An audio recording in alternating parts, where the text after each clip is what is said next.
Jeet media network ಎಂದೆಂದಿಗೂ ನಿಮ್ಮೊಂದಿಗೆ. ವೀಕ್ಷಕರೇ ನಮಸ್ಕಾರ. ಜೀತ್ ಮೀಡಿಯಾ ನೆಟ್ವರ್ಕ್ ಯೂಟ್ಯೂಬ್ ವಾಹಿನಿಯ ವಿಶೇಷ ವಿಡಿಯೋ ನೋಡೋದಕ್ಕೆ ನಿಮಗೆಲ್ಲ ಸ್ವಾಗತ.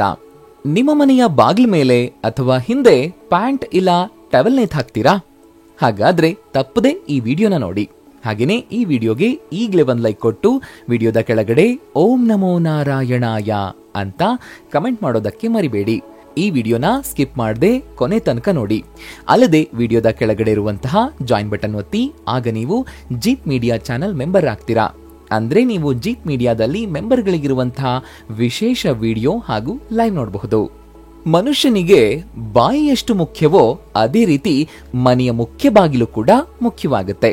ಬಾಯಿಯಿಂದ ಶುದ್ಧವಾಗಿರೋ ಗಾಳಿ, ನೀರು, ಆಹಾರ ದೇಹದೊಳಗೆ ಸೇರಿ ಹೇಗೆ ಉತ್ತಮ ಆರೋಗ್ಯವನ್ನ ಇಡುತ್ತೋ ಅದೇ ರೀತಿ ಮನೆಯ ಪ್ರವೇಶ ದ್ವಾರದ ಮೂಲಕ ಮನೆಯೊಳಗಡೆ ಸೇರುವ ಗಾಳಿ, ಬೆಳಕು ಮನೆಯಲ್ಲಿ ಆರೋಗ್ಯಮಯ ವಾತಾವರಣವನ್ನ ಸೃಷ್ಟಿಸುತ್ತೆ.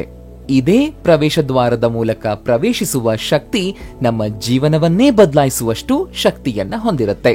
ಆದ್ರೆ ಕೆಲವರು ಅರಿವಿಲ್ಲದೆಯೇ ಇದೇ ಪ್ರವೇಶ ದ್ವಾರಕ್ಕೆ ಅವಮಾನವನ್ನ ಮಾಡ್ಬಿಡ್ತಾರೆ. ಈ ರೀತಿ ಮಾಡೋದ್ರಿಂದ ಒಂದಾದ ಮೇಲೊಂದು ಸಮಸ್ಯೆಗಳು ಹುಟ್ಕೊಳ್ತಾನೆ ಹೋಗುತ್ತೆ. ಮನೆಯಲ್ಲಿ ಸದಾ ಕಲಹ, ಯಾವುದೇ ಶುಭ ಕಾರ್ಯಗಳು ನಡೀದೇ ಇರೋದು, ದಂಪತಿಗಳ ನಡುವೆ ಮನಸ್ತಾಪ, ಮನೆಯಲ್ಲಿರುವ ಸದಸ್ಯರಿಗೆ ಕಾಡುವ ಅನಾರೋಗ್ಯ, ಮನೆಯಲ್ಲಿರುವ ಆಭರಣಗಳನ್ನ ಕಾರಣಾಂತರದಿಂದ ಒತ್ತೆ ಇಡೋದು, ಇದಕ್ಕೆಲ್ಲಾ ಕಾರಣ ನಿಮ್ಮ ಮನೆಯ ಮುಖ್ಯ ದ್ವಾರದಿಂದ ಒಳಗೆ ಪ್ರವೇಶ ಮಾಡಿರುವ ನಕಾರಾತ್ಮಕ ಶಕ್ತಿ. ಆದ್ರಿಂದ ಮನೆಯ ಪ್ರವೇಶ ದ್ವಾರದ ಕುರಿತು ಉದಾಸೀನ ಮಾಡಲೇಬೇಡಿ.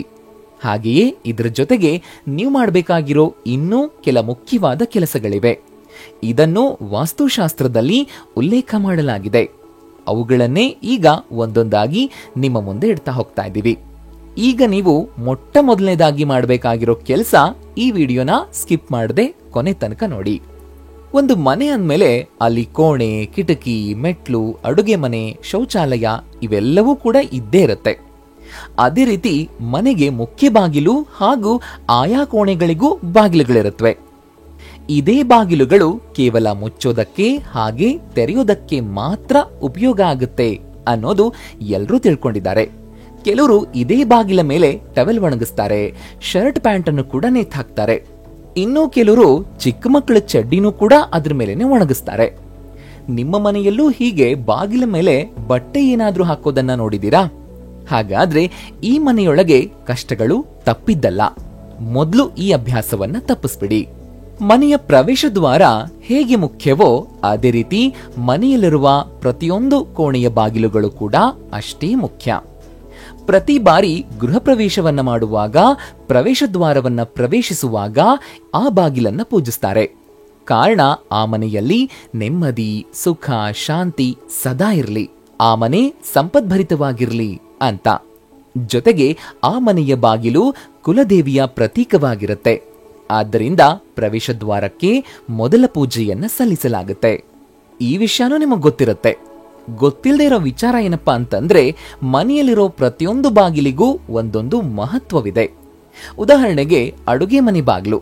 ಈ ಬಾಗಿಲಿನಲ್ಲಿ ಅನ್ನಪೂರ್ಣೇಶ್ವರಿ ದೇವಿ ನೆಲೆಸಿರ್ತಾಳೆ ಅಂತ ಶಾಸ್ತ್ರದಲ್ಲಿ ಹೇಳಲಾಗಿದೆ. ಹಾಗೇನೆ ನೀವು ಮಲಗೋ ಕೋಣೆಯ ಬಾಗಿಲು, ಇಲ್ಲಿ ಲಕ್ಷ್ಮೀ ದೇವಿ ವಾಸ ಮಾಡ್ತಾಳೆ ಅಂತ ಹೇಳಲಾಗಿದೆ. ಸಾಮಾನ್ಯವಾಗಿ ಎಲ್ಲರೂ ತಮ್ಮ ಒಡವೆ, ಅಮೂಲ್ಯವಾಗಿರುವಂತಹ ವಸ್ತು ಹಾಗೂ ವಸ್ತ್ರಗಳನ್ನ ಮಲಗೋ ಕೋಣೆಯಲ್ಲೇ ಇಡೋದು. ಇನ್ನು ಶೌಚಾಲಯದ ಬಾಗಿಲು, ಇದನ್ನ ಜನರು ನಿರ್ಲಕ್ಷ್ಯ ಮಾಡಿದ್ದೇ ಹೆಚ್ಚು. ನೀವು ಕೂಡ ಮಾಡ್ತೀರಾ? ನೆನ್ಪಿರ್ಲಿ, ಇದೇ ಬಾಗಿಲಲ್ಲಿ ವಾಯುದೇವ ನೆಲೆಸಿರ್ತಾರೆ.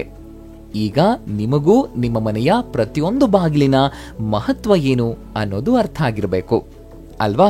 ಅದಕ್ಕೆ ಇನ್ಮುಂದೆ ಬಾಗಿಲ ಮೇಲೆ ಏನೇ ನೇತು ಹಾಕೋದಿದ್ರೂ ಎಚ್ಚರದಿಂದ ಇರಿ. ಇಲ್ಲವಾದಲ್ಲಿ ನಿಮ್ಮ ಕೈಯಾರೆ ದೇವರಿಗೆ ಅವಮಾನ ಮಾಡಿ ಸಮಸ್ಯೆಗಳಿಗೆ ನೀವೇ ಆಹ್ವಾನ ಕೊಟ್ಟಂತೆ. ಇನ್ನೊಂದು ಮುಖ್ಯವಾದ ವಿಷಯ, ನಿಮ್ಮ ಮನೆಯಲ್ಲಿ ಎಷ್ಟು ಬಾಗಿಲುಗಳಿವೆ ಅಂತ ಯಾವತ್ತಾದ್ರೂ ಎಣಿಸಿದ್ದೀರಾ? ಹಾಗಾದ್ರೆ ಈಗಲೇ ಎಣಿಸ್ಬಿಡಿ. ಯಾಕಂದ್ರೆ ವಾಸ್ತುಶಾಸ್ತ್ರದಲ್ಲಿ ಒಂದೊಂದು ಬಾಗಿಲು ಒಂದೊಂದು ಫಲವನ್ನ ನೀಡುತ್ತೆ ಅಂತ ಹೇಳಲಾಗಿದೆ.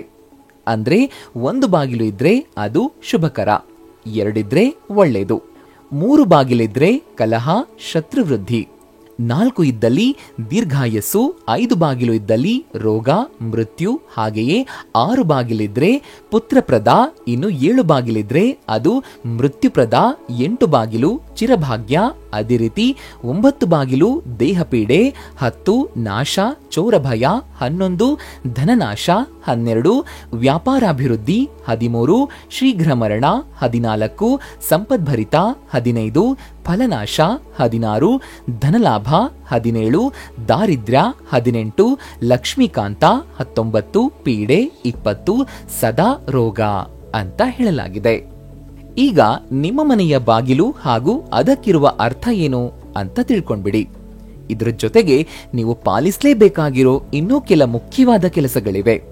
ಮನೆಯ ಪ್ರವೇಶ ದ್ವಾರದ ಮುಂದೆ ಯಾವತ್ತೂ ಚಪ್ಪಲಿಗಳನ್ನ ಬಿಡಬೇಡಿ. ಒಂದು ಪುಟ್ಟ ಚಪ್ಪಲಿ ಸ್ಟ್ಯಾಂಡ್ ಅನ್ನ ತಂದು ಅದರಲ್ಲಿಟ್ಬಿಡಿ. ಕೆಲವರು ಚಪ್ಪಲಿ ಬಿಡೋ ರೀತಿನ ನೋಡ್ಬೇಕು. ಮನೆಯ ಒಂದೊಂದು ದಿಕ್ಕಿನತ್ತ ಬಿಸಾಕ್ಬಿಡ್ತಾರೆ. ಯಾವತ್ತೂ ಚಪ್ಪಲಿಯನ್ನ ಒಂದರ ಪಕ್ಕ ಒಂದು ಇಡಬೇಕು. ಇಲ್ಲವಾದಲ್ಲಿ ನಿಮ್ಮ ಕೈಯಿಂದ ಸದಾ ದುಡ್ಡು ಖರ್ಚಾಗ್ತಾನೆ ಇರುತ್ತೆ, ಸಾಲವು ಹೆಚ್ಚಾಗುತ್ತೆ. ನಿಮ್ಮ ಮನೆಯ ಬಾಗಿಲುಗಳ ಹಿಂದೆ ಕಸದ ಬುಟ್ಟಿ ಇಲ್ಲ ಪೊರಕೆಯನ್ನ ಇಡೋದನ್ನ ತಪ್ಪಿಸಿ. ಕಾರಣ ಅದು ದುರಾದೃಷ್ಟವನ್ನ ಆಕರ್ಷಿಸುತ್ತೆ, ಮನೆಯಲ್ಲಿ ಸದಾ ದಾರಿದ್ರ್ಯ ಇರೋ ಹಾಗೆ ಮಾಡುತ್ತೆ. ನಿಮ್ಮ ಮನೆಯ ಕೋಣೆಯ ಬಾಗಿಲಾಗಿರಬಹುದು ಇಲ್ಲ ಕಿಟಕಿಗಳ ಬಾಗಿಲಾಗಿರಬಹುದು, ಅವುಗಳು ಸದ್ದು ಮಾಡದೇ ಇರೋ ಹಾಗೆ ನೋಡ್ಕೊಳ್ಳಿ. ಇಲ್ಲವಾದಲ್ಲಿ ಬಾಗಿಲುಗಳ ಸದ್ದಿನಿಂದಲೇ ಮನೆಯಲ್ಲಿ ಕಲಹಗಳು ಹೆಚ್ಚಾಗ್ತಾ ಹೋಗುತ್ತೆ. ಅದೇ ರೀತಿ ಬಾಗಿಲನ್ನ ಜೋರಾಗಿ ಹಾಕೋದು, ಆ ಬಾಗಿಲಿಗೆ ಚಿತ್ರ ವಿಚಿತ್ರ ಸ್ಟಿಕ್ಕರ್ಗಳನ್ನ ಅಂಟಿಸೋದನ್ನ ಮಾಡಬೇಡಿ. ಮನೆ ಬಾಗಿಲಲ್ಲಿ ಗಿಡಗಳನ್ನ ಇಡೋದ್ರಿಂದ ಮನೆಯ ಅಂದ 4 ಪಟ್ಟು ಹೆಚ್ಚುತ್ತೆ, ನಿಜ. ಆದ್ರೆ ಕೆಲವೊಮ್ಮೆ ಸುಂದರವಾದ ವಸ್ತುಗಳು ಕೂಡ ಭಯಾನಕವಾಗಿ ಬದಲಾಗಬಹುದು. ಅದಕ್ಕಾಗಿಯೇ ಮನೆಯ ಮುಖ್ಯ ಬಾಗಿಲಿನ ಮುಂದೆ ನೇರವಾಗಿ ಮರಗಳು ಮತ್ತು ಗಿಡಗಳನ್ನ ನೆಡಬೇಡಿ.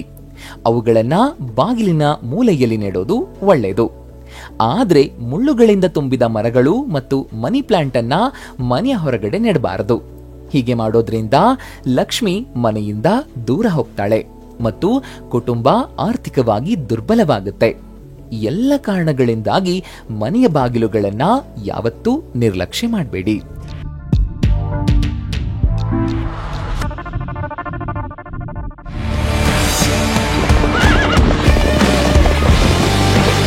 ಜೀತ್ ಮೀಡಿಯಾ ನೆಟ್ವರ್ಕ್ ಎಂದೆಂದಿಗೂ ನಿಮ್ಮೊಂದಿಗೆ.